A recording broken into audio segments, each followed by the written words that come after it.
შორის რომელი უფრო ჭკვიანი ხართ? კარგი, პირველი ტურია მათემატიკა. რას უდრის 0 გაყოფილი 22-ზე? ერთი გულსაომეს. რა ეწოდება 4 კუთხეს, რომლის ყველა გვერდი ტოლია და ყველა კუთხე 90 გრადუსია? არა, უფრო კონკრეტულად კვადრატი? რამდენი ნული აქვს 1 ტრილიონს? 9. არა.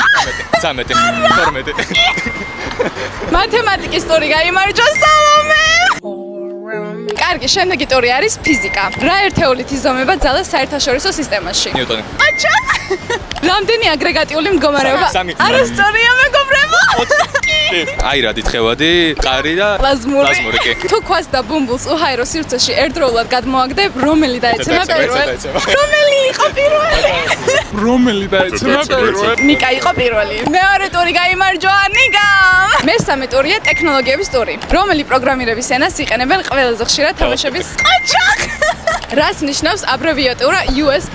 United International Ultra არ ვიცით არც ერთმა. პასუხი იყო Universal Serial Bus. რომელია ინფორმაციის საზომი უმცირესი ერთეული? და მესამე ტურიც გაიმარჯვა ნიკამ და გამარჯვებულია ნიკა. და ისე STEM სკოლის შესახებ თუ გსმენიათ? კი. შენ? მოკლედ, თუ ხარ მე-7 მე-11 კლასელი და გაინტერესებს მათემატიკა, ფიზიკა, ბიოლოგია, ინჟინერია ან ტექნოლოგიები, შეგიძლია სასურველ პროფესიას STEM სკოლაში გაეცნო. რეგისტრაცია გრძელდება 30 სექტემბრის ჩათვლით. 100 დრო ჯერ კიდე გაქვთ. ლექსები სატარდება. სწავლება არის ონლაინ და შაბათ-კვირას ტარდება და შეგიძლია სასურველი დღე შენ თვითონ აირჩიო. თუ ზემოჩამოთვლილი საგნები შენს გაინტერესებს, სააპლიკაციო ლინკს ჩვენს ლინკტრში შეიპოვე. გახსოვდეს, რომ ჟინი განათლების გზაზე არ ჩერდება.